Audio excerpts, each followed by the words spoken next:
வணக்கம் சார். வணக்கம். அவங்கள பத்தி சொல்லுங்க. நான் வழக்கறிஞர் சத்தியகுமார் என் பேரு. சொந்த ஊர் தஞ்சாவூர் மாவட்டம், திருவிடைமருதூர் வட்டம், மணலூருங்கிற கிராமத்திலேருந்து இருக்கிறேன்.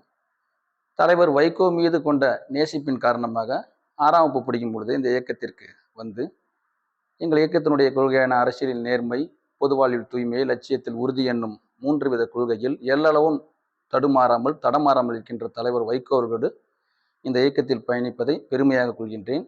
அதைப் போலவே எங்களுடைய முதன்மைச் செயலாளர் தலைவர் வைகோ அவர்களுடைய தவப்புதல்வன் அனைத்து நல்லது கெட்டதிலும் மக்களுக்காக தொடர்ந்து உதவி செய்து வருகின்ற, இயக்கத்தை வளர்ச்சி பாதைக்கு கொண்டு செல்கின்ற துரை வைகோ அவர்களின் தலைமையையும் ஏற்று தொடர்ந்து இந்த இயக்கத்தில் பயணித்துக் கொண்டிருக்கின்றேன்.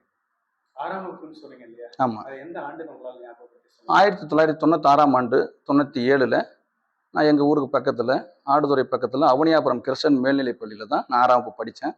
இப்போ தான் முதலாக தலைவர் வந்து இயக்கத்தினுடைய சுற்றுப்பயணத்துக்காக கும்பகோணத்திலேருந்து மயிலாடுதுறை செல்லும் பொழுது நடைப்பயணம் வந்தாரா? அப்ப சொல்றீங்களா? இல்லை பிரச்சார பயணமாக வந்தாங்க தலைவர். ஆமாம் ஆமாம், நடைபயணம் கிடையாது. பிரச்சாரம். அப்போ பார்த்தேன் அவருக்கு அளிக்கப்பட்ட அதனுடைய தொண்டர் படையினுடைய பாதுகாப்பு, அவருடைய ஸ்பீச்சு, அவருடைய எழுத்து. உங்களுக்கு அவருடைய பேச்சுல எது உங்களை கவர்ந்ததா? ஏன்னா நீங்க 6வது படிக்கும்போது அரசியல்ல உங்களுக்கு ஒரு ஈடுபாடு வந்ததா சொல்றீங்க. அந்த 6வது படிக்கும்போது அவருடைய அரசியல்ல எந்த பேச்சு உங்களை வந்து அரசியல்ல நோக்கி ஒன்றும் கிடையாது. இயக்கம் எந்த அளவுக்கு வந்து தூய்மையான கொள்கையை முன்னெடுக்குதோ அது போல ஒவ்வொரு மக்களும் இராணுவ கட்டுக்கோப்போட இருக்கணும். அது எங்களுடைய தொண்டர்கள் இருப்பாங்க, நானும் இருக்கிறேன். அந்த திராவிட முன்னேற்ற கழகத்திலிருந்து தொடர்ந்து இராணுவ கட்டுக்கோப்போட டாக்டர் கலைஞர் அவர்களுடைய தலைமையில் நான் இயங்கினேன்.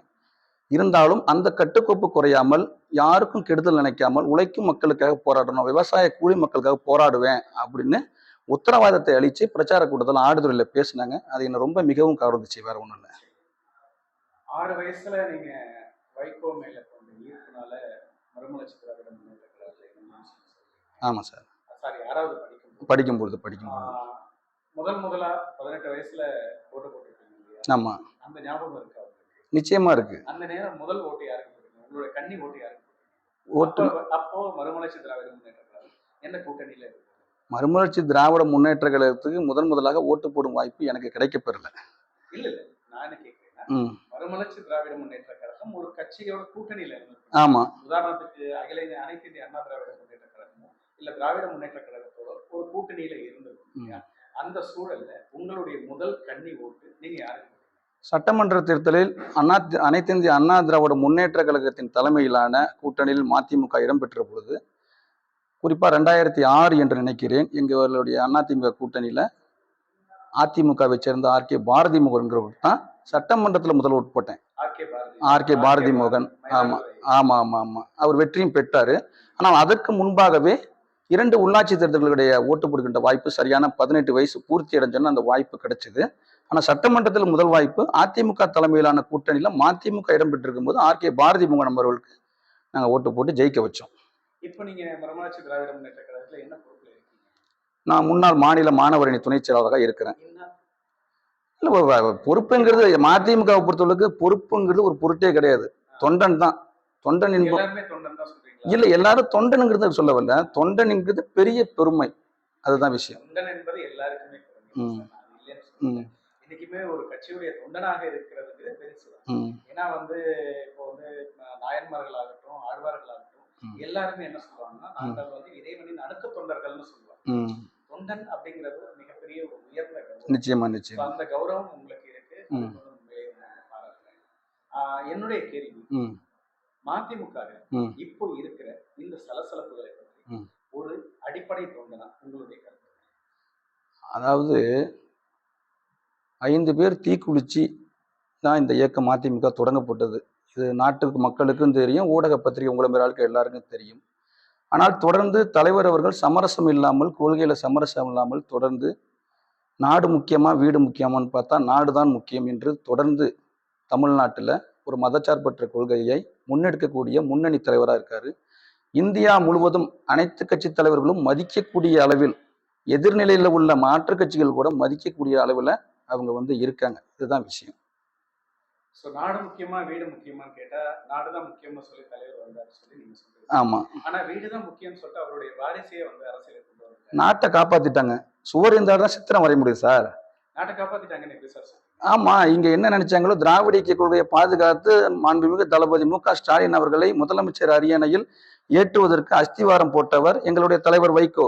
இல்ல சார், மு.க. ஸ்டாலினுடைய வளர்ச்சி பிடிக்காம தான் எங்கே வந்து இவர் வந்து வைகோ ஸ்டாலினுக்கு எதிராக வந்துருவாரோங்கிற ஒரு காரணத்துக்காக தான் அவரை வந்து திமுக இருந்து வெளியேற்றினாங்க. அதை வந்து எனக்கு முதுகலை கொடுத்தாங்க, துரோகம் செஞ்சுட்டாங்கன்னு அன்றைய வைகோ அவர்கள் வந்து. அது உண்மைதானே, அதுல ஒண்ணு மாற்றுக்கிறது இல்லை. எந்த வாரிசு அரசியலை எதிர்த்து களம் கண்டாரோ, எந்த வாரிசு அரசியலால அவர் புறம் தள்ளப்பட்டாரோ, 5 பேர் தீக்குளித்து மாண்டாரோ, அதே வாரிசு அரசியல் இன்னைக்கு மறுமலர்ச்சி திராவிட முன்னேற்ற கழகத்திலே வந்திருக்கு. இதை பத்தி வாரிசு அரசியலை எதிர்த்து மதிமுக தொடங்கப்படல. முதல்ல புரிஞ்சுக்கணும். தலைவர் வைகோ அவர்கள் மேல ஒரு அபாண்ட பழி போடப்பட்டது. ஒரு தனி மனிதனுடைய ஒரு நல்ல பண்புக்கு, நல்ல தலைவருக்கு விடப்பட்ட ஒரு சவாலா ஏற்கப்பட்டது. அதனால இல்ல வாரிசு அரசியல் யாரும் தலைவர் வேண்டானே சொல்ல, வாரிசு திணிப்பெல்லாம் எடுத்தாங்க. திடீர்னு கொண்டு வந்து வாரிசை வந்து திணிக்கணுங்கிற நோக்கத்துல போகும்பொழுது ஒரு அபாண்ட பழி எங்க தலைவர் மேல வந்து போடப்பட்டது. அதுவும் உளவுத்துறை தான் வந்து சொன்னாங்க, இந்த மாதிரி வேற மாதிரி இது பண்றாங்க, கொலை பாக்குறாங்க, போறாங்க, வரணும், ஒரு அபாண்ட பழி போய். ஆனால் ஸ்டாலின் வந்து அடிப்படையா ஒரு தொண்டனாக இருந்து, கட்சியுடைய அடிப்படை தொண்டனாக இருந்து மிசால ஜெயிலுக்கு போய், அதுக்கப்புறம் இளைஞரணி தலைவராகி கொஞ்சம் கொஞ்சமா படிப்படியா தானே மேலே இருந்தார். அரசியல் அனுபவத்தோட தானே இன்னைக்கு அவர் வந்து முதலமைச்சராக இருக்கார். ஆனா திரு துரை வைகோ அப்படி இல்லை இல்லையா, நேரடியா அரசியலுக்கு வந்து இன்னைக்கு நேரடியா எம்பி ஆயிருக்காரு. நேரடியா அரசியலுக்கு வரலன்னு யார் சொன்னது? நேரடி அரசியலுக்கு மக்கள் நல கூட்டணி இருக்கும் பொழுதே அவர் நேரடியாக வந்து விட்டார். திருச்சியில கூட சைக்கிள் பேரணி நடத்திருக்கிறோம். கோவில்பட்டியில அண்ணன் அப்ப வந்து துரை வையாபுரி, இப்ப துரை வைகோ, கோவில்பட்டியில சைக்கிள் பண்ணி எடுத்திருக்கோம். அவருடைய பணிகளை தொடர்ந்து அவருடைய கடமை செஞ்சுக்கிட்டு தான் இருந்தாரு. சரிங்களா? அவர் வந்து தலைவர் வைகோ வந்து கொண்டுட்டு வரல. அப்பவே வந்து இயக்கத்தினுடைய முன்னணி நிர்வாகிகள் தான் சேர்ந்து கொண்டுட்டு வந்தாங்க. இதுதான் உண்மை நிதர்சனம். எதுக்காக கொண்டு வந்தாங்கன்னா, தொடர்ந்து யாரெல்லாம் நம்பினாரோ தலைவர் வைகோ அவர்கள், அவங்க தொடர்ந்து முதுகுல குத்துனாங்க. ஒன்று பதவி ஆசை, இன்னொன்று வந்து பண ஆசை. சரிங்களா? இதெல்லாம் ஆசைக்கும் பண ஆசைக்கும் நீங்க வந்து உங்களுடைய கட்சி ஒரு முக்கியமான பொறுப்புல இல்ல. எந்த இப்போ நீங்க திராவிட முன்னேற்ற கழகத்தோட கூட்டணியில இருக்கீங்க, ஆனா அது மூலமா நீங்க எந்த விதமான பலனும் இது வரைக்கும் அடையல. சென்ட்ரல்ல நீங்க மத்திய அரசு வாஜ்பாய் தலைமையில இருந்த தேசிய ஜனநாயக கூட்டணியிலையும் மதிமுகவுக்கு அவங்க இடம் கொடுத்தப்ப கூட, அதாவது கிட்டத்தட்ட, ஏன்னா இப்ப சமீபத்துல துக்ளக் ஆசிரியர் குருமூர்த்தி கூட சொல்லியிருந்தார், அத்வானி வந்து வைகோ அவர்களுக்கு பெட்ரோலியத்துறையை கொடுக்கணும்னு சொன்னதாகவும், அதற்கு மதிமுக எனக்கு வேண்டாம்னு சொல்லி அவர் வந்து மறுத்ததாகவும், எனக்கு கேபினட் மினிஸ்டர்ல ஒரு 3 மினிஸ்டர் கொடுத்தா போதும் அப்படின்னு அவர் சொன்னதாகவும், இன்றைக்கும் வைகோ அவர்களின் நேர்மையை வந்து எதிர்கட்சிகளே புகழ்ந்து உதாரணம் சொல்றாங்க. உறுதி மாற்று கருத்தை கிடையாது. சரிங்க. ஆனால் கட்சிக்குள்ளேயே இருந்த நாஞ்சில் சம்பத்தாகட்டும், கவிஞர் அவர் பேர் எனக்கு மறந்து போச்சு, கவிஞர் அவர் பேர் என்ன? யார சொல்றீங்க? கவிஞர் நிறைய பேர் இருக்காங்க கட்சியில. மறுமலர்ச்சி திராவிட முன்னேற்ற கழகத்துல ஒரு கவிஞர் ஒருத்தர் வெளியே போனார் இல்லையா, பேர் நல்ல கவிஞரா? தலித் சமுதாயத்தை சார்ந்தவர். கவிஞர் இல்ல, துணை பொதுச் செயலாளர் மல்லை சத்யாவை சொல்றீங்களா? மல்லை சத்யாவுக்கு இடையில் எனக்கு அந்த கவிஞர் பேர் மறந்து போச்சு, ஞாபகம். இப்போ நாஞ்சில் சம்பத் வெளியில போன அப்படின்னு சொல்லி, சரி, இப்போ மல்லை சத்யா வெளியே போன அப்படின்னு சொல்லி, இடையில வந்துட்டு இப்போ ஈரோடு முன்னாள் சட்டமன்ற உறுப்பினர் அவர் வந்து திமுக ஐக்கியமான பேசி, இவங்க எல்லாருமே முன்வைக்கக்கூடிய அப்படிங்கிறது, மதிமுக எந்த காரணத்துக்காக உதயமானதோ அந்த காரணத்துல இருந்து விலகி தன்னுடைய மகனை வந்து அரசியலில் நுழைத்து விட்டார், அவருக்கு முக்கிய இடத்தை கொடுத்து விட்டார், எங்களை எல்லாம் புறக்கணித்து விட்டார் அப்படின்னு சொல்லி தான் வெளியே பேசுறாங்க. அதே போல நாஞ்சில் சம்பத் ஒரு மிக கடினமான ஒரு குற்றச்சாட்டை வைக்கிறார். அந்த குற்றச்சாட்டை எங்களாலே ஏத்துக்க முடியல, இருந்தாலும் அதை கேட்க வேண்டிய ஒரு கட்டாயத்தில் நான், அதாவது திரு துரை வைகோ அவர்கள் சாதி ரீதியாக தொண்டர்களையும் மற்ற தலைவர்களையும் அனுப்புவதாகவும், தன்னுடைய சாதியை சார்ந்தவர்களுக்கு மட்டுமே முக்கியத்துவம் கொடுப்பதாகவும் அவர் வந்து ஒரு கடினமான ஒரு குற்றச்சாட்டு வைக்கிறார். இல்ல அதுவே எங்களால ஏத்துக்க, அதாவது ஒரு பத்திரிகையாளனாவே என்னால ஏத்துக்க முடியாது, அவரை நேரடியா பார்த்த ஒரு நபராகவும் என்னால ஏத்துக்க முடியாது. உறுதியா இப்படி ஒரு குற்றச்சாட்டை வைக்க வேண்டிய அவசியம். அவங்க ஏற்கனவே திராவிட இயக்க கொள்கையிலிருந்து விலகி போய் விட்டார்கள். அதற்காக பழி போடுவதற்காக இது மாதிரியான ஒரு யூகத்தின் அடிப்படையான ஒரு கருத்துக்களை வெளியில விடுறாங்க. ஒன்றுமில்ல, பணம் ஆசை இல்லை, பதவி ஆசை இல்லை, அதை நோக்கி மதிமுக இல்லைங்கிறதுலாம் ஓகே, தலைவரும் கிடையாது, உண்மையான தொண்டர்களும் கிடையாது. ஆனால் ஒரு காலகட்டத்தில் ஸ்டெர்லைட்டினுடைய அனில் அகர்வால் வந்து 1000 கோடி பணம் தரேன், உங்களை முதலமைச்சர் ஆக்குறேன், கொஞ்சம் இந்த ஸ்டெர்லைட் கேஸ்ல இருந்து கொஞ்சம் விலகிக்கலாம் சொன்னாங்க எங்க தலைவர் வைகோவை. பக்கத்துல பிளைட்ல கூட அனில் அகர்வால் வந்து பக்கத்திலேயே சீட்டு இருக்கை ஒதுக்கப்பட்டு போனாங்க. எதுவும் வந்தாலும் மிஸ்டர் அனில் அகர்வால் கோர்ட்ல பார்த்துக்கலாம் சட்டப்படின்னு சொன்னாங்க. அப்படிப்பட்ட தலைவரை தான் நாங்கள் பெற்றிருக்கிறோம். எது வரைக்கும் எங்கள் தலைவரோடு நேர்கோட்டில் நியாயமான முறையில் யாரால் பயணிக்க முடியுமோ அவர்கள் இன்றும் தொடர்ந்து கொண்டிருக்கிறார்கள். 31 ஆண்டுகள் இந்திய அரசியலில் ஒரு சாதாரண ஒரு விஷயமா சொல்ல முடியாது. எவ்வளவோ பேர் அரசியல் கட்சி தொடங்கியிருக்காங்க, எவ்வளவோ பேர் இயக்கத்தை நடத்திருக்காங்க, பாதியிலே விட்டுட்டு போயிருக்காங்க, சில பேர் கட்சியோட போய் இணைச்சிருக்காங்க நெருக்கடிக்கு உள்ளாக்கப்பட்டு. ஒரு விஷயம் தலைவர் இன்னை வரைக்கும் ஒரு ஊழல் குற்றச்சாட்டு சொல்ல முடியுமா? மதிமுகவுடைய பொதுச்செயலாளர் என்பதிலேயோ தலைவர் வைகோ நாடாளுமன்றத்துல போய் தன்னை வளர்த்துக்கிறதுக்கும் தன்னுடைய வசதியை பெருக்கிக்கிறதுக்கும் இது வரைக்கும் ஒரு குற்றச்சாட்டு எதிரி கூட சொன்னது கிடையாது. இது வரைக்கும் அந்த குடும்பம் எவ்வளவு சொத்துக்களை இழந்திருக்காங்கிறது எனக்கு கிட்டத்தட்ட ஒரு 15 ஆண்டு காலமா அந்த குடும்பத்துக்கு நெருங்கிய உறவு இருக்குது. அந்த வீட்டுல உள்ள நல்லது கெட்டதுக்கெல்லாம் நான் போயிட்டு வந்துகிட்டு இருக்கேன். ஒரு சக மனிதனை தன்னுடைய வீட்டு பிள்ளைகளாதான் வைகோ மதிக்கிறாரு. துரை வைகோ அந்த குடும்பத்துல இந்த வேற்றுமே கிடையாது, சாதி பாகுபாடுங்கிற எண்ணமே கிடையாது. இது அபாண்டமான குற்றச்சாட்டு. ஆனால் நாஞ்சில் சம்பத்தை வந்து சொல்லும்போது என்ன சொல்றாங்கன்னா, என்னுடைய மகளுக்கு நான் நாகர்கோவிலில் திருமணம் ஏற்பாடு ம் செஞ்சேன். அப்ப தலைவர் கிட்ட போயிட்டு என்னுடைய மகளுடைய கல்யாணத்தை நீங்க தான் முன்னாடி இருந்து நடத்தணும், சரி நீங்க கண்டிப்பா அந்த கல்யாணத்துக்கு வரணும்னு சொல்லி அவர் கேட்டாரு. சரி அப்ப அவர் கேட்டப்ப வந்து தலைவர் என்ன சொன்னாரு, வைகோ அவர்கள் என்ன சொன்னாங்கன்னா, ம் எங்க கல்யாணம் நடத்துற எந்த இடத்துலன்னு சொல்லும்போது அவர் அந்த குறிப்பிட்ட இடத்தை சொல்லி இந்த இடத்துல நடத்துறேன்னு சொன்னார். ம் கல்யாணத்தை நீங்க வந்து தலையெடுத்து கொடுக்கணும்னு சொன்னதா. ம் ஆனால் இவர் வெளியில் செல்வதற்கு முன்பாகவே ம் அங்க நாகர்கோவில் மாவட்ட தலைவர், கன்னியாகுமரி நாகர்கோவில் மாவட்ட தலைவர் ம் வைகோ ம் அந்த மண்டபத்துல வந்து கல்யாணம் நடத்தக்கூடாது, ம் உடனடியா அதை வந்து தடுத்து நிற்பாங்கன்னு சொல்றாங்க. ம் அதே போல ம் அவருடைய மகள் கல்யாணத்துக்கு ம் வைகோ அவர்கள் வரவில்லை ம் ஒரு பகிரங்கமான குற்றச்சாட்டை நாஞ்சில் சம்பத் எப்போ சொன்னாங்க? நாஞ்சில் சம்பத்தோடைய பேட்டி சொன்னாங்க. எப்போ சொன்னாங்க? உடனடியே சொல்லலையே, பல வருடங்கள் ஓடி போச்சு, சொல்லலையே. இவர் வந்து மிகப்பெரிய மோசமான மனிதருங்க. அவர் எப்படின்னா தான் அந்த உலகத்தை கட்டி ஆளணும்னு பிரம்மையோட நிற்கக்கூடிய ஒரு மனிதர். இலக்கிய சொற்பொழிவாளர் தான். ஆனால் இன்றைக்கு சிலர் போடுகின்ற எலும்பு துண்டுகளுக்கு ஆசைப்பட்டு ஏதோ உளறிட்டு இருக்காரு. பத்திரிகை ஊடகத்துல உள்ளவங்களுக்கு தெரியும் ஒவ்வொரு நாளைக்கு என்ன பேசுறாருங்கிறது உங்களுக்கு முழுக்க நல்லாவே தெரியும். இப்போ நாஞ்சில் சம்பத் அப்படிங்கிறவரை பத்தி எல்லாருக்குமே நல்லா தெரியும். நிச்சயமா நிச்சயமா. திராவிட முன்னேற்ற கழகத்துல இருந்தார், அதுக்கப்புறம் மறுமலர்ச்சி திராவிட முன்னேற்ற கழகத்துல இருந்தார், அதுக்கப்புறம் ஜெயலலிதாவுடைய தலைமையில ஆகிய அனைத்து இந்திய அண்ணா திராவிட முன்னேற்ற உறுதியா அதுக்கப்புறம் மறுபடியும் மதிமுக வந்தார். சரியா சொல்றேன்னு தெரியல. மறுபடியும் மதிமுக வந்தார். கொஞ்ச காலத்திலேயே மறுபடியும் திமுக போய் ஐக்கியம். இன்னைக்கு திமுகவில் ஒரு முக்கியமான ஒரு நபரா பேச்சாளரா அங்க நாஞ்சில் சம்பத் இருக்கு. சோ அவரை பொறுத்த வரைக்கும் அவர் வந்து நம்ம அதாவது இங்க கேட்டு பேசுறவரும் கிடையாது, இங்க கேட்டு பேசுறவரும் கிடையாது. சரி, அந்த நேரம் என்ன தோணுதோ வாய்க்கு வந்ததை இறைச்சிருவாரு. சரி, அதனால நாஞ்சில் சம்பத்துடைய பேச்சுக்களை யாரும் பெருசா எடுத்துக்க போறது இல்லை. சரி. ஆனா கிட்டத்தட்ட 30 ஆண்டுகளாக நிச்சயமா ஐயா வைகோ அவர்களோட பயணம் செய்து பல சூழல்களையும் கட்சியில எந்த விதத்திலையும் யாருக்கும் விட்டு கொடுக்காம கூடவே இருந்த மல்லை சத்யா அவர்கள் இன்று நான் வெளியேறுவதற்கு துரை வைகோ தான் காரணம், இந்த கட்சியை அவர் அழிக்கின்றார் ஒரு பகிரங்கமான குற்றச்சாட்டு சொல்லி இன்னைக்கு வெளியில வந்தார். நாஞ்சில் சம்பத் சொல்லக்கூடிய குற்றச்சாட்டுகளுக்கும் மல்லை சத்யா சொல்லக்கூடிய குற்றச்சாட்டுகளுக்கும் வித்தியாசம் இல்ல. ஒரு விஷயம், மதிமுகவுக்கு துரை வைகோ தேவை என்பதை தலைவர் வைகோ முடிவெடுக்கல. ரொம்ப சர்வாதிகாரமா நடந்துகிட்டு இருக்காங்க. பல பேரை திட்டினாங்க. ஒரு ஒன்றிய செயலாளர் கட்சி பொறுப்பிலிருந்து தூக்கி எறிஞ்சார் தலைவர்.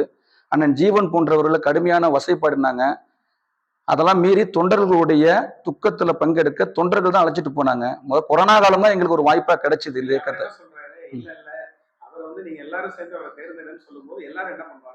தலைவர் சொல்லவே இல்லை. முழுக்க முழுக்க இதனுடைய ஆரம்பத்துல இருந்து அடிப்படை வரைக்கும் எல்லாம் தெரியும், கடைசி வரைக்கும் தெரியும். தலைவர் சொல்லல. நீங்க நாஞ்சில் சம்பத்தை பத்தி பேசுறீங்களே, ஒரே ஒரு கருத்து, துரை வைகோ அரசியலுக்கு வந்துட்டாருன்னு பேசுகின்ற பொழுது வாரிசு அரசியல் இல்ல மதிமுக, இது ஒரு வரலாற்று அரசியல் பேசினவர் தானே நாஞ்சில் சம்பத்து. என்ன நரம்புல நாக்கு இல்லாம பேசுறாரா? அவர் இன்னைக்கு ஒண்ணு பேசுவாருங்க, நாளைக்கு ஒண்ணு பேசுவார், அடுத்த நாள் ஒண்ணு பேசுவாரு. சரிங்களா? அவர் பேச்ச நீங்க கண்டுக்கவே வேண்டியதில்ல. சரி. மல்லை சத்யா என்கின்ற மதிமுக ஒரு அஸ்திவாரமாக இருந்தவர் தான், அதெல்லாம் மாற்றுக்கிறது இல்லை. அவரை போல நிறைய பேர் இருந்திருக்காங்க.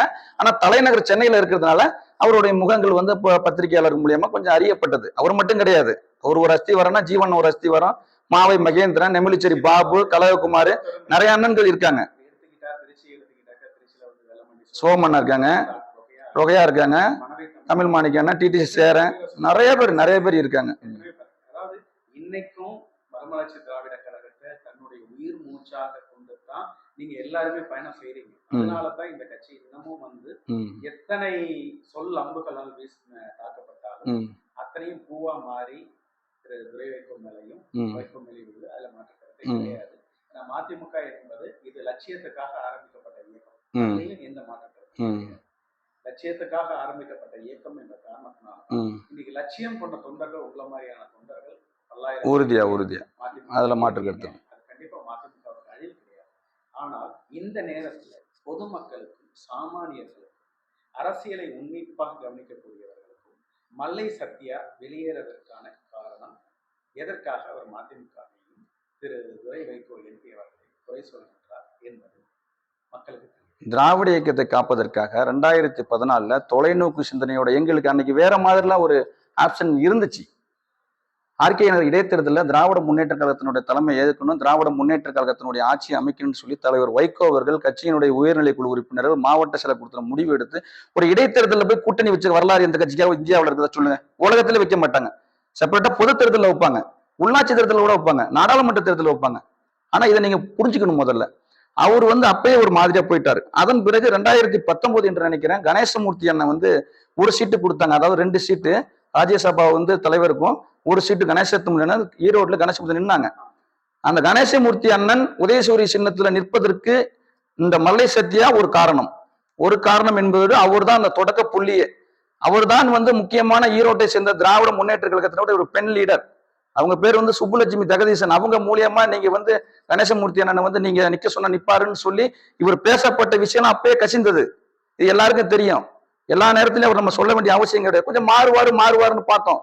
அதன் பிறகு தலைமை கழக செயலாளராக ஒருமித்த கருத்தெடுத்து துரை வைகோ தான் இந்த இயக்கத்தை வழிநடத்த முடியும்னு சொல்லி பெரும்பான்மையான நிர்வாக குழு உறுப்பினர் 106 பேர் ஓட்டு போட்டாங்க. வெளிப்படைத்தன்மை, கேமரா எல்லாம் வச்சு வாக்கெடுப்பு நடத்தப்பட்டது.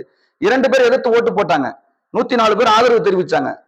நான் கூட ஒரு பேட்டியில கூட சொன்னேன், நீங்க வந்து பெரும்பான்மை கருத்தை வந்து எதிர்த்துக்கிட்டா 300 ஆண்டுகள் 32 ஆண்டுகள்ல பெரும்பான்மை கருத்து அடிப்படையில பெரியாரு, அண்ணா, வைகோ, துரை வைகோ தான் சொன்னேன்.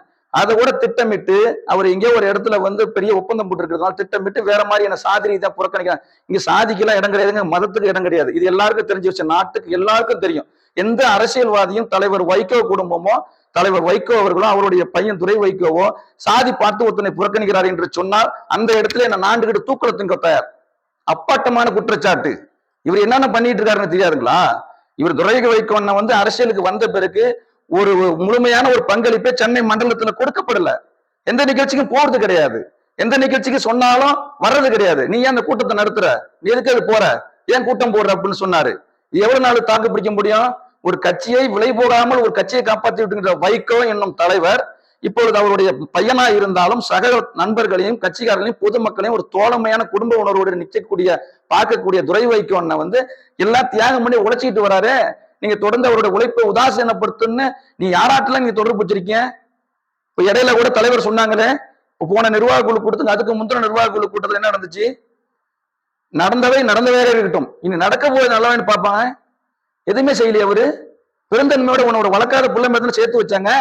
ஒரு வார்த்தை நிர்வாக குழு உறுப்பினர் அவர் செஞ்சது தப்புன்னு சொல்லிட்டாங்க, கட்சி விட்டு நீக்குன்னு சொன்ன பிறகும் தலைவர் அந்த முடிவுக்கு போகலையே. உழைச்சிருக்காரு, சத்தியா கஷ்டப்பட்டு நிறைய பேர் கஷ்டப்பட்டு இருக்காங்க. நம்பினாரு, மன்னிப்பு கொடுத்தாரு. நீங்க வருத்தம் தெரிவிச்சு பேசுறீங்களா இல்லையா? எல்லாத்துக்கும் ஆதாரம் இருக்குது. நீங்க நிர்வாக குழு கூட்டத்துல என்னென்ன பேசுறீங்க போனீங்க எல்லாரும் பார்த்துக்கிட்டு தானே இருந்தாங்க. அன்னைக்கு தலைவர் மன்னிச்சு ஏத்துக்கிட்ட பிறகு நிர்வாக குழு உறுப்பினர்கள் ஏன் சத்யாவை ஏத்துக்கிட்டு யாரும் வந்து இல்லையா? வைகோ என்ன சொன்னாவோ அதை கேட்பாங்க. வைகோ என்பது அது ஒரு வேத வாக்கு, எங்களுடைய ஆலமரம் போன்றது. சரிங்களா? அவர் அப்பட்டமான பொய்களை அவிர்த்து விட்டு கொண்டிருக்கின்றார். இவர் திட்டமிட்டு இந்த இயக்கத்தை காலி செய்ய வேண்டும். கொரோனா காலத்தில் எப்படியாவது தலைவர் உடம்பு சரியில்லாம போயிடுவாரு. ஏன்னா கொரோனா வந்து எங்க பார்த்தாலுமே வந்து இதா இருந்துச்சு. இது மாதிரி ஏதாவது தலைவருக்கு ஏதாவது ஆயிடும், இந்த இயக்கத்தை கொண்டுட்டு போய் நம்ம யாருகிட்ட வந்து நம்ம நெருக்கம் காட்டி வச்சிருக்கோமோ அவங்க கிட்ட அந்த இயக்கத்தை ஒப்படைச்சிடலான்னு பார்த்தாரு. இதை முறியடிச்ச தொண்டர்கள், தலைவர் அல்ல. இது உண்மைக்கு 100க்கு 100 உண்மை. எல்லா பத்திரிகை ஊடகத்துக்கும் தெரியும், எல்லா கட்சிக்காரர்களுக்கும் தெரியும். இவர் திட்டமிட்டு இப்ப வந்து எல்லாமே பண்ணிட்டு இருக்காரு. இது வரைக்கும் 17 ஊடகத்துல பேட்டி கொடுத்திருக்காரு. ஒரு பக்கம் நியாயம் இருக்குன்னு சொல்றாரு. நியாயம் இருந்தா நீங்க எப்போதும் துணை பொதுச் செயலாளர்னு போடுவீங்களே, மறுமலர்ச்சி திமுகன்னு துணை பொதுச் பதவியை எடுத்துட்டு பேஸ்புக்ல பதிவு போடுறீங்க. தொடர்ந்து வன்மத்தை கக்குறீங்க. நீங்க 2ஆம் தேதி உண்ணாவிரதம் இருக்க போறேன்னு சொல்றீங்க. யாரை எடுத்து உண்ணாவிரதம் இருக்க போறீங்க? தலைவர் வைகோங்கிறீங்க, மதிமுக எதிர்த்துங்கிறீங்க. அப்புறம் எப்படி தலைவர்னு சொல்லி வைகோன்னு சொல்லி நீங்க பதிவு போடுறீங்க? எவ்வளவு மல்லை சக்தியா, எவ்வளவு ஒரு மோசமான அரசியல்வாதியாக, வியாதியாக உருவெடுத்திருக்கார் என்பது மக்கள் எல்லாம் நீங்க தான் முடிவு பண்ணும். இதுதான் நடந்துகிட்டு இருக்குது. சரிங்களா? இன்னொன்னு சொல்றேன். அவர் தலைமை கழக செயலாளர் துரை வைகோ வரும்போது அவருடைய முகம் எந்த அளவுக்கு இருந்துன்னு தெரியும். இவர் தம்பி பாலாஜி திருமூர்த்தி நம்ம கட்சியில இருந்தா அப்படி இப்ப வழக்கறிஞர் தொழில் பார்த்துட்டு இருக்கா அப்படி அவரோட திருமணத்துல போய் நான் என்னுடைய துணை பொதுச் செயலாளர் பதவி விட்டு கொடுக்குறேன்னு சொன்னாரு. அப்பட்டமான போய் நான் அன்னைக்கு சொன்னேங்க, இவர் ஒரு துணை பொதுச் செயலாளர், இவர் ஏங்க இவரோட பதவி விட்டு கொடுக்கணும்? யாரை ஏமாத்த, யாரை தலைவரை ஏமாத்தின மாதிரி ஏமாத்த நினைக்கிறது துரை வைகோ ஆவாதுன்னு சொன்னேன், அடிச்சு பேசினேன். சரிங்களா? இவர் தலைவர் 3 தடவை உயிரை காப்பாத்திட்டாங்கிறாரு. எனக்கு ஒன்னும் புரியலையா? எங்க காப்பாத்தினாரு? எனக்கு ஒண்ணும் புரியலையா? ஒரே ஒரு விஷயங்க. எந்த ஒரு டைம் சொல்றீங்க? கடல் கதையை சொல்லிட்டீங்களா? சரி, அது என்ன சொல்ற? விபத்தாவன போது காப்பாத்தினாங்கிறாரா? இல்ல விபத்தாவன போது காப்பாத்தினாருன்னு சொல்றாருல்ல. விபத்தானிச்சா இல்ல விபத்துக்கு உள்ளாக்கப்பட்டாரா? எனக்கு ஒண்ணும் புரியலையே. இல்ல அவர் சொல்றாருங்க, தலைவர் வைகோ தெரிஞ்சாலும் தெரியும். ஒண்ணு, தலைவருக்கு நீச்சல் தெரியாம கிடையாது, நல்லா நீந்துவாரு. அவர் ராணுவ மிலிட்டரிய மேஜரே அசந்து போயிடுவாங்க. சாஞ்சி போராட்டத்துல ராணுவ மேஜர் மிலிட்டரி ஆப்ஷன் எல்லாம் பார்த்துட்டு 2 நிமிஷத்துல சேவ் பண்ணிட்டாங்க தலைவர். அப்படி டிகினிட்டி அவங்கள மாரி தலைவர் வைகோ போல இந்த மனிதன் யாரும் இந்த நாட்டுல நம்ம பிறக்கிறதுக்கு வாய்ப்பே கிடையாது. ஆமா, 16 அடி தான் பாயுது. உண்மை பாயுது, அதெல்லாம் உண்மை. இப்ப திருச்சியில வெளியூர்காரங்கன்னு சொல்லி ஒரு விஷமா அதிமுகவால பரப்புனாங்க. இன்னைக்கு யாராவது துரை வைக்கணும்னு பார்த்து இவர் வெளியூர் எம்பின்னு சொல்லுவாங்களா? இதுக்கு முன்னாடி உள்ள எம்பி யாரு? எம்பி ஆபீஸ் எங்க இருக்குது? உங்க எம்பி தான் இருந்தாலும் இன்னைக்கு யாராவது ஒரு வெளியூர் எம்பி சொல்லுவாங்களா? எங்க வீட்டு புள்ள துரை வைக்கணும்னு சொல்றாங்களே. அதனால உங்க எம்பியாக அவரோட உழைப்பு. ஆமா, நிச்சயமா நிச்சயமா நிச்சயமா, அதுல மாற்றுக்கிறது கிடையாது. ஆமா ஆமா ஆமா ஆமா. நீங்க இன்னொன்னு, நான் சொன்னதுக்கே நீங்க இன்னும் பாயிண்ட்டுக்கு வரல. விபத்துல நான் காப்பாத்தினாரு. திருச்சி மத்திய மண்டல கூட்டத்துல தலைவர், நான் நீச்சல் தெரியும், நான் நீந்தி வந்தேன். அவர் ஒரு தொண்டனா இல்ல, நீந்தி வந்தா ஒரு தொண்டனா எனக்கு கை போட்டு வந்தாரு. சரிங்களா? அதனால அவரு ஏன் விபத்துக்குள்ளா இருக்க கூடாது? இருக்கலாம்ல. ஒண்ணுங்க, ஒரு விபத்து நடக்குதுன்னா ஒரு மனிதாபிமானத்துல எல்லா உதவியும் செய்வாங்க, யாரும் சொல்லி காட்ட மாட்டாங்க. அதாவதுங்க, இந்த சந்தேகம் இப்ப அவர் பேசுகின்ற பொழுதுதான். ஒரு மனிதாபிமான விஷயத்துல செஞ்சதை திரும்ப திரும்ப நான் 2 முறை காப்பாத்தின தலைவர் வைகோ அவர்களை 3 முறை உயிரை காப்பாத்தணும்னு சொல்றது ஏத்துக்கவே முடியலையே. நெஞ்சுக்குள்ள விஷம் இருந்தாதாங்க அது வெளில வரும். நண்டு கொளுத்தா வலையில தங்காதும்பாங்க. சரி, அது கொளுத்து போய் நிக்குது. எந்த வலையை நோக்கி போகுதுன்னு அவர் கொஞ்ச நாள்ல சொல்லுவார். 2ஆம் தேதியே தெரியும். தெரியும் தெரியும் தெரியும், எல்லாருக்கும் எங்களுக்கு தெரியும். நான் வெளிப்படையா சொல்ல வேண்டியது. நான் சொன்னேன்னா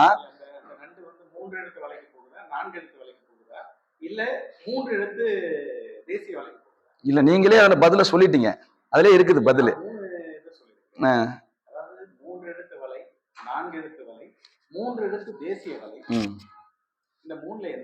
இல்ல, அதுலயே ஆன்சர் இருக்குதுண்ணா. ஏன் வாயாட்டு இப்ப 2ஆம் தேதி வரைக்கும் நீங்க வெயிட் பண்ணலாமே, தாராளமா வெயிட் பண்ணலாம். என்ன இதுல என்ன அவசரப்பட போறோம்?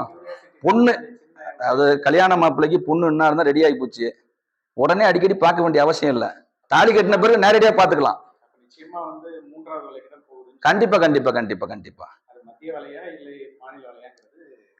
உங்க கேள்வியிலே ஆன்சர் இருக்கு. ஆமா ஆமா ஆமா ஆமா. வேற என்ன நீங்க இப்போ திரு துரை வைகோ அவர்கள் நீங்க பார்த்து வியந்த, பார்த்து அதிசயித்த, இல்ல பார்த்து பிரமித்த, இல்ல இப்போ எப்படி நான் 6வது படிக்கும் போது எனக்கு வைகோ ஐயா அவர்களுடைய பேச்சினால் கவரப்பட்டு நான் மதிமுக வந்தேன்னு சொல்றேன். அதே மாதிரி இன்னைக்கு திரு துரை வைகோ எம்பி அவர்கள் கிட்ட உங்களை கவர்ந்த விஷயம் அவருடைய செயல்பாடு தாங்க. குறிப்பா இந்த ஆஸ்பத்திரி உதவி பண்றாரு பாத்தீங்களா, தலைவரும் அந்த மாதிரி நிறைய பேர் பண்ணிருக்காங்க. டாக்டருக்கு தொடர்பு கொண்டு கவனிச்சு பாருங்க, இவங்களுக்கு பிள்ளைங்க இருக்காங்க, கொஞ்சம் கவனிச்சு அக்கறை எடுத்து பாருங்க. அவர் ஏதாவது வேற மாதிரி ஒரு சூழ்நிலைக்கு தள்ளப்பட்டு அந்த குடும்பம் நடு ரோட்ல நிற்கும் அப்படின்னு நேரடி நிறைய பண்ணிட்டு இருக்காங்க. அடையாறுல கூட நிறைய உதவி பண்ணுங்க. சாந்தாமையா இருந்தாங்க, அவங்க மூலியமெல்லாம் நிறைய அவங்களுடைய ஆலோசனைகளை பெற்று நிறைய பண்ணாங்க. கொரோனா காலத்திலயும் பண்ணாங்க, அதுக்கு முந்தையும் நிறைய பண்ணியிருக்காராம். என்ன பண்றது, நம்ம கிட்ட பணம் இல்லையே. அப்படின்னா இன்னைக்கு தலைவர் வைகோ தானே நாட்டுல முதலமைச்சரா இருக்கணும். நீங்க சொல்ற மாதிரி கருத்துல பாத்தீங்கன்னா தலைவர் வைகோ தான் இப்ப 20 ஆண்டு காலமாக தமிழ்நாட்டினுடைய முதலமைச்சரா இருக்கணும். அவருடைய காலம் இல்ல அவருடைய அவருடைய காலம் இந்த காலம் கணினி காலம். இன்னும் சொல்ல போனா ஏஐ தொழில்நுட்ப காலம். சரிங்களா? இறந்து போனவங்களையே ஏஐ தொழில்நுட்பம் மூலமா உருமாற்றி கொண்டு வர முடியும். இந்த சூழல்ல இவர் செய்யக்கூடிய இந்த உதவிகள், செய்யக்கூடிய இந்த நலத்திட்டங்கள் ஏன் வெளிவர வரமாட்டதுன்னா எல்லாமே கார்பரேட்டுக்கு பயப்படுறாங்க. இன்னைக்கு ஊடக தொலைக்காட்சி எல்லாம் பாத்தீங்கன்னா எதுவுமே ஒவ்வொரு கட்சியை சார்ந்துதான் இருக்குது. அது மாநில கட்சிகளா இருக்கட்டும், தேசிய கட்சிகளா இருக்கட்டும், ஊடக பத்திரிகைகள் பெரும்பாலும் உங்களை மாதிரியாவே கரெக்டா இருக்கீங்க. நீ சிம்ம சொப்பனமா நிக்கிறீங்க, நியாயத்துக்காக தர்ம இல்ல அதை நான் ஒத்துக்கணும். அதாவது நியூஸ் டைம் திருச்சி வந்து நான் பல இடத்துல கேள்வி போட்டு நல்லா பண்ணிக்கிட்டு இருக்கீங்க. அதாவது எந்த இடத்துல வந்து ஒடுக்குமுறை இருக்குதோ அந்த இடத்துல இருந்து நீங்க பேட்டி எடுத்து மக்களுக்கு சொல்றீங்க, அதிகாரிகள் கிட்ட நடவடிக்கை எடுக்கணும்னு சொல்றீங்க பார்த்தீங்களா, அது வெரி கிரேட். இது எல்லா பத்திரிகையும் செய்ய மாட்டேது. ஆமா, அதனால இதெல்லாம் வந்து நிறைய விஷயம் இருக்குது. நீங்க வந்து திரு மல்லை சத்யா அவர்கள் ஒரு பேட்டியில சொன்னார், நான் பார்த்தேன். துரை வைகோவுக்கு வந்து ஆலோசனை சொன்னா பிடிக்காது, அறிவுரை சொன்னா பிடிக்காது, அவரை விட திறமை அதிகமா இருந்தா பிடிக்காதுன்னு சொன்னார்ல. அது இருக்குன்னு அவர் சொல்லிக்கிறாரு. ஆமா, ஆனா ஆமா அவருக்கு சுத்தமா கிடையாது. அது கிடையாது. அது ஒரு 5-6 வருஷமா போயிடுச்சு. 5-6 வருஷமா மரங்கள் இருந்துச்சு, வேற ஒண்ணும் கிடையாது. ஓப்பனாவே சொல்லுவோம். ஒரு விஷயம் என்னன்னா, திரு மல்லை சத்யா அவர்கள் துரோகி என்று தெரிந்ததற்கு பிறகு அவர் சொல்கிற ஆலோசனையை கட்சியினுடைய தலைவர் எடுத்துக்குவாரா, எடுத்துக்க மாட்டாரா? அப்புறம் எப்படி துரோகி சொல்ற ஆலோசனையை எப்படி எடுத்துக்குவாரு?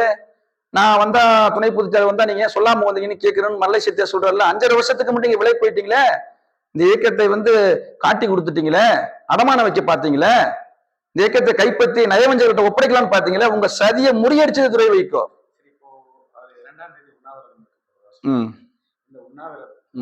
அதிமுகவில் இருக்கக்கூடிய 90 பேர் வேணா அவர் பின்னால போகுது. 90 பேர் தமிழ்நாடு முழுக்க 90 பேர் இருக்காங்க, அதெல்லாம் மாற்றுக்கிறது கிடையாது. அவங்களும் இந்த கட்சியில துரோகம் செய்து ஓரங்கட்டப்பட்டவர்கள், புறக்கணிக்கப்பட்டவர்கள், விலக்கப்பட்டவர்கள், அவர்கள் போவார்கள். உண்மையான மதிமுக தொண்டர்கள் என்னைக்குமே சேர்தான் வைகோ துரை வைகோ கூட நிற்பாங்க, கூட வேற யாரு பக்கம் போக மாட்டாங்க. உங்க மாவட்டத்துக்கு பக்கத்துல மயிலாடுதுறை மாவட்டத்தில் மறுமலர்ச்சி திராவிட முன்னேற்ற கழகத்திலிருந்து வெளியேறி இப்ப மறுபடியும் மறுமலர்ச்சி திராவிட முன்னேற்ற கழகத்தில் நேற்று ஒரு 100 பேர். ஆமா, துரை வைகோ அண்ணனுடைய செயல்பாடுகள் முழுக்க முழுக்க, அதாவதுங்க அரசியலை பொறுத்தளவுங்க கொள்கைக்காக தான் போவோம். சில பேர் வெற்றி கொஞ்சம் தள்ளி போறாம கொஞ்சம் சுணக்கமாயிடுவான். எதுக்கு சுணக்கமாயிடும்? அவனுக்கு சொந்த சூழ்நிலைக்கு இருக்கும், பொருளாதாரம், போக்குவரத்து, நம்ம மனைவியை வந்து ஒரு வேலை வாங்கி கொடுக்கணும், போகணும் வரணும் அப்படிங்கிறதா இருக்கும். இது ஒரு மனிதனுக்கும் உள்ள இயல்பு. ஆனால் இந்த இயக்கம் 32 ஆண்டுகள்ல சாதிச்சதை துரை வைகோ வந்து அறுவடை பண்றாரு. அதனால நாம சில தவறுகள் பண்ணியிருந்தாலும் தலைமையிட்ட மன்னிப்பு கேட்போம், நம்ம உறுதியா இருப்போம், நம்ம தலைவர் தானே, நம்ம தலைவரோட பையன் தானே, தலைமை கழகத்துக்கு சொல்லுவோம்னு சொல்லி அவர்களுடைய தவறை உணர்ந்து தாய் உள்ளம் கொண்டவர் தானே வைகோ ஐயா. ஆனா துரை வைகோவும் அந்த ரத்தம் எப்படி இருக்கும்? உடனடியே ஏற்றுக்கிட்டாங்க. 100க்கும் மேற்பட்டவர்கள் முன்னாள் நாகப்பட்டினம் மாவட்ட செயலர் ஏஎஸ் மோகன் அவர்களுடைய தலைமையில தொழிலதிபர் குமார் இவங்களாம் நிறைய பேர் சேர்ந்திருக்காங்க. தாயகத்துல ஒரு ஜொலிப்பான நிகழ்வு, பிரமிப்பான நிகழ்வு. ஆமா, அது மகிழ்ச்சி தரக்கூடிய ஒன்று தானே. இயக்கம் வந்து துரை வைகோ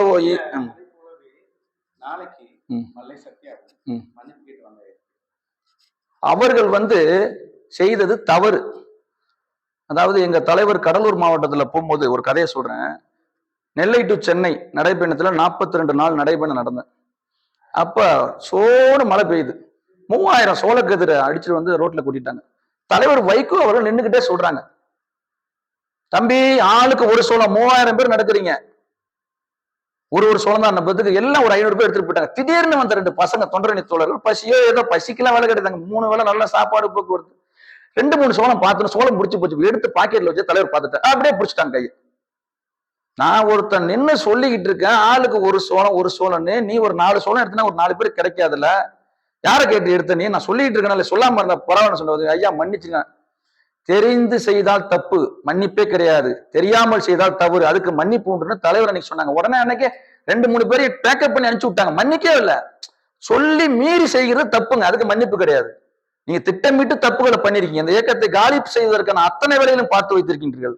நண்டு கொளுத்தா வலையில தங்கான்னு சொன்னல, நண்டு கொளுத்ததுனாலதான் அது வலையில தங்கல. சரிங்களா? இதுதான் உண்மை.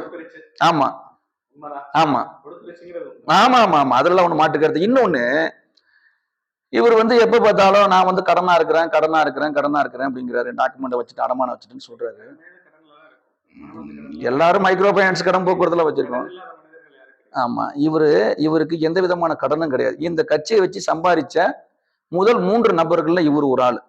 பழைய ஆட்களை விட்டுருங்க, மத்த 2 பேர் சொல்றேன் 2ஆம் தேதிக்கு அப்புறம் சொல்றேன். ஒரு விஷயம் என்னன்னா, இவர் வந்து தன்னுடைய தாத்தா சுற்றுலா வளர்ச்சி கழகத்துல வந்து வேலை பார்த்தாரு அப்படின்னு சொல்லிட்டு சொல்லுவாரு. அடுக்க ஊட்டியில பெனாமி பேர்ல சொத்து வாங்கி போட்டிருக்காரு, கொடைக்கானல்ல பெனாமி பேர்ல சொத்து வாங்கி போட்டிருக்காரு, மலேசியாவுல பெனாமி பேர்ல ஹோட்டல் உணவும் நடத்திக்கிட்டு இருக்காரு. இதெல்லாம் எனக்கு தெரியும். அவர் மல்லை சத்யா, நான் மணலூர் சத்யா. உங்களுக்கு தெரிஞ்சது இவ்வளவுன்னா உங்களுக்கு தெரியாதது ஆமாங்க. நீங்க மல்லை சத்யா என்பவர் ஒரு 10 ஆண்டுக்கு மேல துணை பொதுச் செயலாளர் இருக்காரு. அப்படிப்பட்ட துணை பொதுச் செயலாளர் தமிழ்நாடு முழுவதும் தலைவர் வைகோ செயலாளருக்கு தலைவர் சத்யாவை போங்கன்னு தான் சொல்லுவார். அதுக்கப்புறம் யாராவது அனுப்புவாங்க, அந்த வயசு போக்குவரத்துங்கிறதுக்காக அனுப்புவாங்க. இப்படி செஞ்சுக்கிட்டு இருக்கும்போது இவர் எந்த மாவட்டத்துக்கு சுற்றுப்பயணம் போனாலும் சரிதான், அங்க சாப்பாடு 3 வேளையும் போட்டுருவாங்க, படுக்க நல்லா ஏசி ரூம், எந்த ரூம் கேட்கறாலும் தங்க வச்சிருவாங்க, வாகனத்துக்கு டீசல் போட்டு கவர்ல 20,000 30,000 பணம் கொடுப்பாங்க. இவர் தொடர்ந்து 96க்கு அப்புறம் நடந்த சட்டமன்ற தேர்தல், நாடாளுமன்ற தேர்தல்ல இவருக்கு மட்டுமே தனித்தனியான தேர்தல் நிதி தலைமை கழகத்தால் வழங்கப்பட்டிருக்கு, எல்லாரும் கொடுக்குற மாதிரி. அதே போல இவர் என்ன பண்ணாரு அப்படின்னா, இவருக்கு வர்ற தேர்தல் நிதி, இப்போ ஒரு இவர் வந்து மதுராந்தகம் நின்னார்ல, அது போல பல்வேறு தேர்தலில் காஞ்சிபுரத்தில் நாடாளுமன்ற தேர்தல் நிற்கும் போது கூட இவருக்கு கோடி கணக்குல இயக்க தொண்டர்கள் தலைவர் வைகோ மீது உள்ள பிரியத்துல கொடுத்தாங்க. என்னைக்காவது ஒரு நாள் தலைவர்கிட்ட கணக்கு கொடுத்துருக்காரா? எங்க கடை வந்துச்சு? இந்த கட்சியை வச்சு சம்பாரிச்சது நீங்க, அனுபவிச்சுக்கிட்டு நீங்க. யாராட்டி யார் அடையாளம் பெற்றா? நீங்க ஜாதிங்கிறீங்களே, நீங்க இருக்கிற சாதிக்கு எத்தனை பேருக்கு நீங்க பொறுப்பு வாங்கி கொடுத்துருக்கீங்க சொல்லுங்க. எனக்கு வாங்கி கொடுத்துருக்கீங்களா? ஒரே சமூகம், நான் ஜாதிக்கு அப்பாற்பட்டவன். அவரு சாதி பாக்குறாரு வைகோ அப்படின்னு ஒரு அபாண்ட குற்றச்சாட்டு போட்டதுனால என்னுடைய மனசு ரணகலம் ஆகுது. வைகோவை பத்தி தெரியும். வைகோ ஐயா வீட்டுல நான் சாப்பிட்டு தூங்கி இருக்கேன். எந்த வேற்றுமை வச்சு அவங்க தாத்தா காலத்துல இருந்து கிடையாதுங்க. அவரை போய் இந்த நேரத்துல ஒரு நோயாளி ஆக்கணுங்கிற நோக்கத்துல போய் நீங்க பண்ணீங்கன்னா அவர் மட்டும் இருந்தா நீங்க ஏமாத்திரலாம். தலைவர் வந்து கொலை பண்ணிட்டு வந்தா கூட மன்னிச்சு தூக்கி போட்டுருவாரு. எங்க அண்ணன் துரை வைகோ இருக்காரு. நீங்க சொன்னீங்களே, இப்போ நீங்க சொல்லல, நாடே சொல்லிக்கிட்டு இருக்கு. குட்டி 8 அடி தாய் 8 அடி பாஞ்சா குட்டி 14 அடி பாயும் அப்படின்னு. இவர் 32 அடி. அது போல யாரை ஏமாத்த பாக்குறீங்க? இது வந்து நீங்க பழைய மாதிரிலாம் நீங்க ஒண்ணுமே பண்ண முடியாது. வல்லம் பஷீர்னு ஒருத்தர் ஃபாரின்ல வருஷத்துக்கு 28 லட்சம் சம்பாதிக்க வசூல் பண்ண வேண்டியதுங்க. வேலைக்கு போனா சம்பாதித்தன்னு போக வேண்டியது. சரியான கணக்கு அவருக்கு வரல. 3 லட்சம் 4 லட்சம் கூட கட்சி தலைமை கொடுத்துட்டு மீதெல்லாம் சுத்திட்டு இருந்திருக்காரு. முதன்மை செயலாளருங்க முதல்ல கண்டுபிடிச்சாரு, கடுமையா எச்சரிச்சாரு, இது மாதிரிலாம் பண்ணக்கூடாது.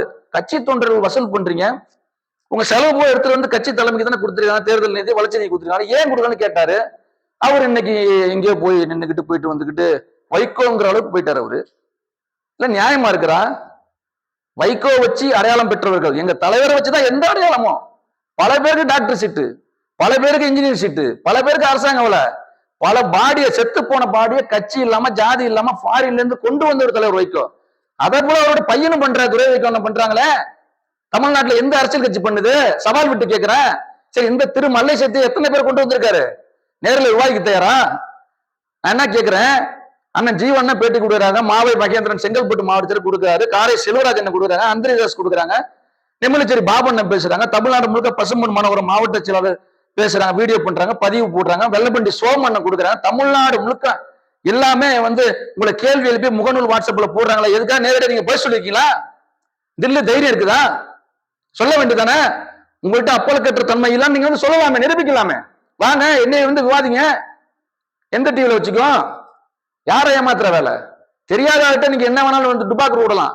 எல்லாத்தையும் தெரிஞ்சு பார்த்துக்கிட்டு இருக்க என்ன வந்து, அதாவதுங்க எனக்கு கோவம் வர்றது ஃபுல்லாவே இவர் எதை வேணாலும் அப்பட்டமா போய் சொல்லிக்கிட்டுங்க.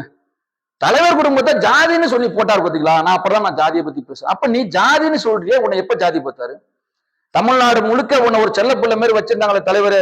எல்லாரும் வீட்டுக்கு சாப்பிட்டீங்க, தூங்குனீங்க, போனீங்க, ராஜ வாழ்க்கை வாழ்ந்தீங்களே. உங்க பொண்டாட்டி பிரியாணி சாப்பிடணும், உன் மகன் பிரியாணி சாப்பிடணும், உங்க மகள் பிரியாணி சாப்பிடணும், நீங்களே ஏசி ரூம்ல வாழணும், ஏசி கார்ல போகணும். சரி, ஜாதிங்கிறீங்க, சொந்த ஜாதிகாரனுக்கு எத்தனை பேருக்கு பொறுப்பு வாங்கி கொடுத்தீங்க? இப்பதானே கேட்டேன் நானு. வேலை வாங்கி கொடுத்துருக்கீங்களா? எத்தனை பேரை வேலை வச்சிருக்கீங்க? நீங்க செஞ்சுக்கிட்டு இருக்க பித்தளை ஆட்டம், எல்லாம் எனக்கு தெரியும். ஒண்ணு ஒண்ணா வெளியில விடுவேன். பதில் சொல்ற மாதிரி ஆயிடும். 2ஆம் தேதி உண்ணாவிரதத்துக்கு எனக்கு உள்ள நான் கேட்கிற கேள்விக்கான குற்றச்சாட்டுக்கு மல்லை சத்யா அவர் பதில் சொல்லிட்டு தான் அந்த உண்ணாவிரதம் தொடங்கணும். அதுதான் ஒரு சிறந்த லீடர்னு சொல்லிக்கிறாரு. அவர் சிறந்த லீடர் மல்லை சத்யா. அவரே சொல்லிக்கிறாரு. ஊரு சொல்ல, உலகம் சொல்ல, நாடும் சொல்ல, ஏடும் சொல்லல. எவ்வளவு பைத்தியகரத்தனமான வேலையை பார்த்துக்கிட்டு இருக்காரு. துரை வைகோ அண்ணன் வந்து யாரும் ஆலோசனைங்கிறது கிடையாது. துரை வைகோ கோரிக்கை கொடுத்தா உடனடியா செய்வாங்க. இந்த தாங்கிற அடையாளம் தலைக்கெல்லாம் கிடையாது. ஆனா துரோகின்னு ஒருத்தன் கிட்ட வந்தாலும் சரிதான், மூஞ்சி காமிச்சிருவாங்க. துரோகி கிட்ட வரும்போது நாளைக்கு வேற மாதிரி எதுவும் பண்ணலாம். சரிங்களா? மல்லை சத்யாவுன்னா அரசியல் வாழ்க்கை முடிவுக்கு வந்து விட்டது. அவருடைய துரோகம் ஆதாரத்தோடு கண்டுபிடிக்கப்பட்டது. பொதுக்குழுவுக்கு முன்பாக முத்துரத்தினத்தோடு சந்திச்சார். காரில் வலம் வந்தார். அவர் வீட்டில் பிரியாணி, கறி குழம்பு சாப்பிட்டார். அனைத்துக்குமான ஆதாரங்கள் கட்சி தலைமையிடம் இருப்பதாக தலைவர் வைகோ அவர்களே அறிவித்து விட்டார்கள். அதை விடுத்துவிட்டு திரும்பவும் வந்து எங்க தலைவரை காயப்படுத்த வேண்டும் என்று நினைத்தால் நாட்டுக்கும் மக்களுக்கு திரு மல்லை சத்யா பதில் சொல்ல வேண்டிய காலம் வந்துடும். ஐக்கிய கொஞ்ச நாளைக்கு நிக்காதுங்க. அதர்மம் நிக்கவே நிக்காது. தர்மம் தான் ஜெயிக்கும். ஆமா ஆமா ஆமா. என்ன அந்த கட்சிக்கா என்ன இவர் மட்டும் தான் உழைச்சிருக்காரா? நான் இவரு 31 வருஷம் போனா நான் 29 வருஷம் உழைச்சிருக்கேன். என்னைய போல நிறைய பேர் சீனியர்ல உழைச்சிருக்காங்க 32 வருஷம். இவருக்கு தான் ஜெயிலுக்கு போனாரு. இவர் தான் இவர் எதுக்கு மதிமுகவுக்கு வந்தாரு? அம்மையார் ஜெயலலிதா ஆட்சியில இவருடைய ஹோட்டல் வந்து இவர் கொஞ்சம் அப்படி இப்படின்னு இருந்தாரு. அதனால ஹோட்டலை இடிச்சாங்க. மதுராந்தகம் ஆறுமுகத்தை வச்சு இந்த கட்சிக்கு வந்தாரு.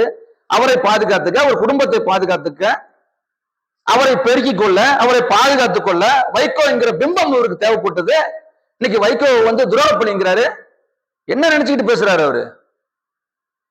எங்களுக்கு எல்லாம் தெரியும் சார், எங்களுக்கு எல்லாம் தெரியும். அவர் என்னென்னலாம் சூட்சம் பண்ணிருக்காரு ஒண்ணு ஒண்ணா சொல்லிக்கிட்டே இருப்பேன். நான் போட்ட பதிவுக்கு இது வரைக்கும் ஒரு பதில் சொல்லிய. ஆரம்பத்துல பேஸ்புக்லயே பதில் சொல்லிக்கிட்டு இருந்தாரு. நான் இப்படி பதில் கேட்டா இவர் இப்படி போய் பதில் சொல்லுவாரு.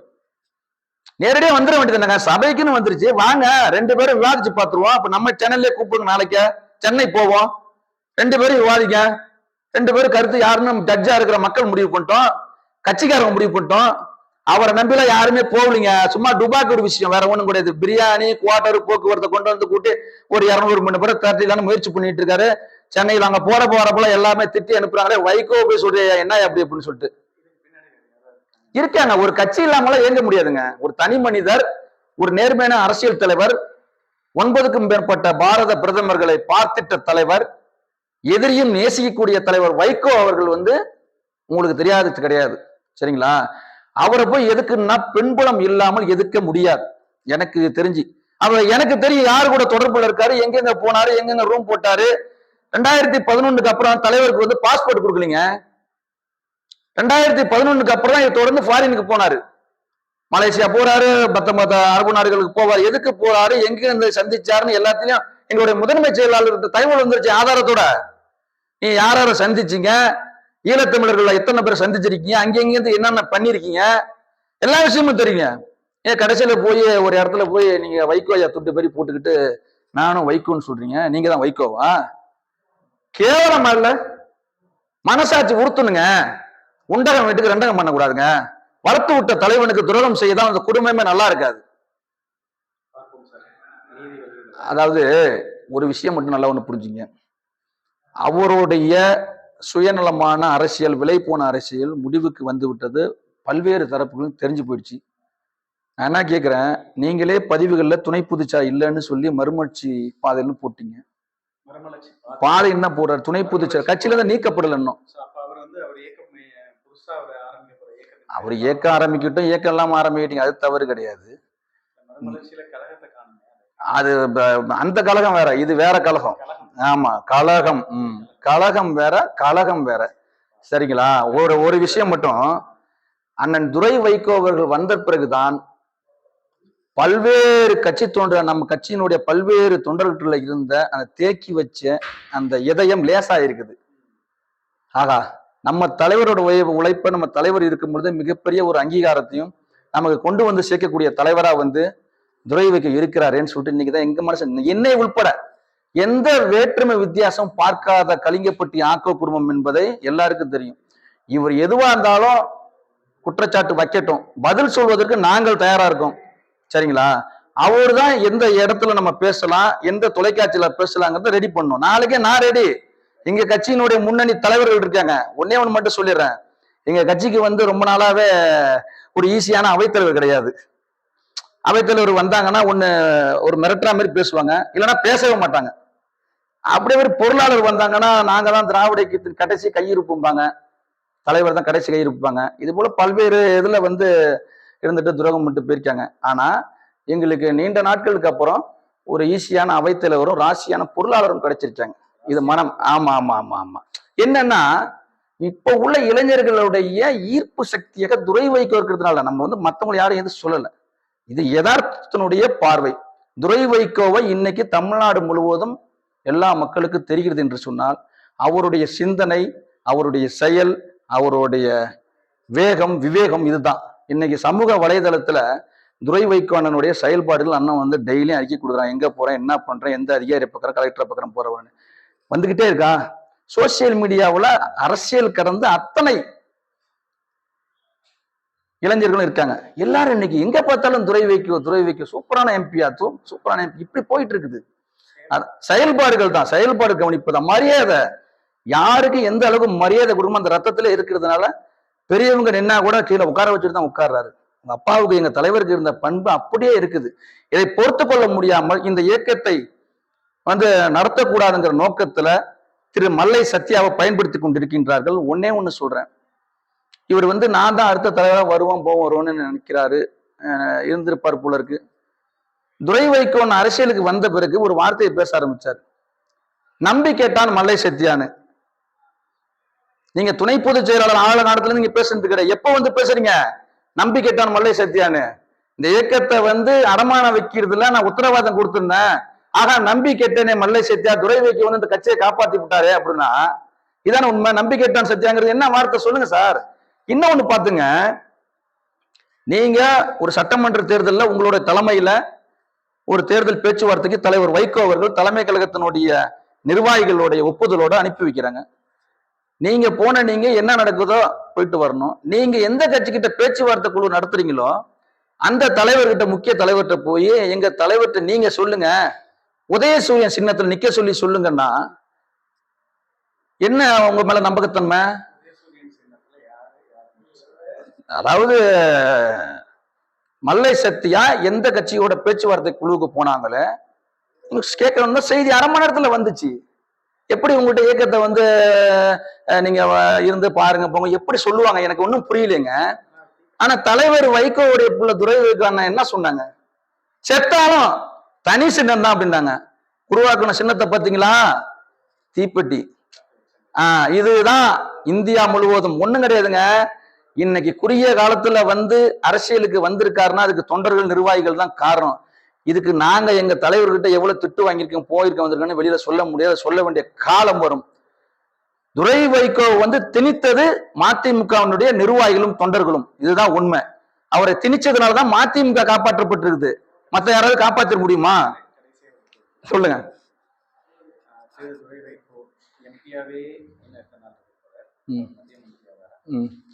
இல்ல, அது குறித்து தலைமை தான் முடிவெடுக்கும். அதை பத்தில எனக்கு தெரியும். நான் சாதாரண தொண்டன்.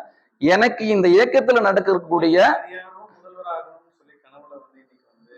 வரக்கூடாதுன்னு கிடையாது இல்லைங்க, மக்கள் முடிவு எடுத்தா நடக்கும்.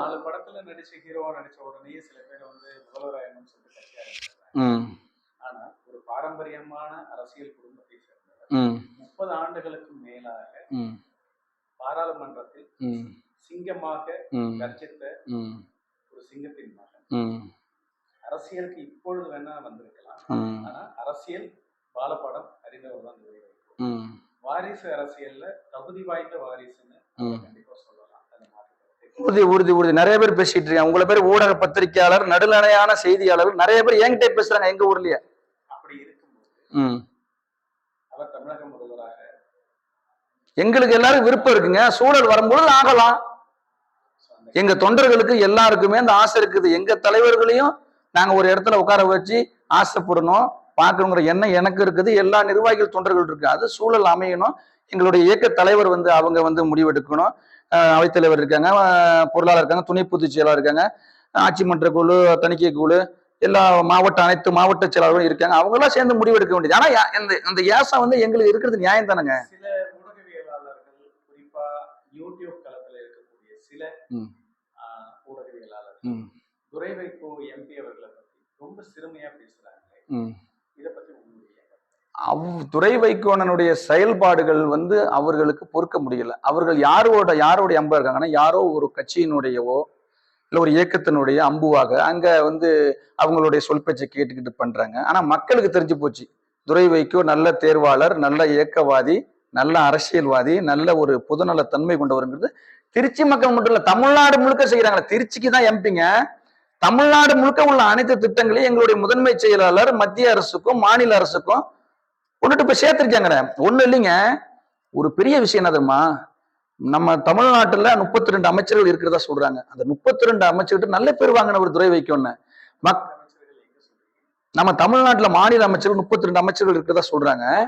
இந்த 32 அமைச்சர்கள்ட்டுமே நல்ல பேர் வாங்கினதா என்கிட்ட நிறைய பேர் சொல்லியிருக்காங்க. என்ன காரணம்னா, சிறிய குறைகள் பெரிய குறைகள் எல்லாம் எங்களுடைய முதன்மை செயலாளர்கிட்ட வந்து கோரிக்கை மனு கொடுக்கின்ற பொழுது அது எது சம்பந்தப்பட்ட துறைக்கான மனுக்கள், அதே போல தனக்கு துரை வைக்கணும்னு என்ன மனசுல உதிக்குதோ, மக்கள் பிரச்சனை என்ன, மாநில அரசுகிட்ட என்ன கோரிக்கை வைக்கணும், மத்திய அரசுகிட்ட என்ன கோரிக்கை வைக்கணும், அது பாரபட்சம் இல்லாம அனைத்து மக்களும் செய்யணுங்கிறத அந்த மனுக்களை கொண்டு போய் ஒரு கட்சியினுடைய முதன்மை செயலாளருங்க எந்த விதமான தனக்கு ஒரு கர்வமும் கிடையாது, போய் மனுவா கொடுக்குறாங்களே அமைச்சர் பெருமக்கிட்ட, அவங்களும் மகிழ்ச்சியோட வாங்கி அதை கன்சிடர் பண்ணி ஒவ்வொன்றா செஞ்சுக்கிட்டு வர்றாங்களே. இது எந்த கட்சியினுடைய தலைவருக்கு இருக்குது, தமிழ்நாட்டில் உள்ள எந்த எம்பிக்கு இருக்குது? செய்யறாங்க நிறைய மனுக்கள்ல செஞ்சிருக்காங்க. அண்ணனே பதிவா போட்டிருக்காரு, முகநூல் பதவியில வலைதள பதிவுல போட்டிருக்காங்க. சரிங்களா? அதனால நல்ல பேர் இருக்கு. அதனால அவருடைய வளர்ச்சியை பொறுக்க முடியாத ஏதோ ஒரு கட்சியை சார்ந்தவங்க இந்த மாதிரி உங்களை மாதிரி நல்லவங்கள்ட்ட ஒன்றும் பண்ண முடியாது. சிலர்கிட்ட அந்த மாதிரி பயந்துகிட்டு போறவங்க, இது பண்ணிட்டு போறவங்க ஏதாவது வேற நோக்கத்துக்காக பாக்குற அந்த ஏதாவது அந்த தொடர்புல ஏற்படுத்திக்கணும்னு செய்வாங்க. அது கொஞ்ச நாளைக்கு தான் ஓடும். சரிங்களா? வேற ஏதாவது 2-3 கொஸ்டின் நீங்க என்ன? நன்றி. ஒன்னே ஒண்ணு மட்டும் கடைசியா சொல்லிடுறேன். தலைவர் வைகோ அவர்களுக்கு துரோகம் செய்தவர்கள் அரசியலில் மட்டும் கிடையாது, பொது வாழ்க்கையிலிருந்து அப்புறப்படுத்தப்பட்டார்கள் என்பதுதான் கடந்த கால வரலாறு. அது இல்ல, நான் சொல்லி முடிச்சிடறேன். நீங்க இல்ல கார்பரேட் அரசியல் துரோகம் மட்டும் மீண்டும் கட்சிக்கெல்லாம் வருவாங்க. எங்க தலைவருக்கு துரோகம் செஞ்சுட்டு யாரும் சரித்திரம் கிடையாது.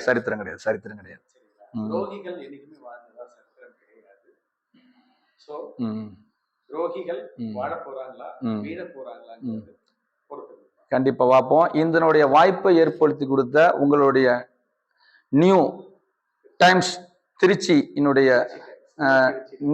நியூ திருச்சி டைம்ஸினுடைய நிர்வாக பொறுப்பாசிரியர் நீங்க, உங்களுக்கு சங்கர் ராமன் சார் அவர்களுக்கு நெஞ்சார்ந்த நன்றி. வணக்கம்.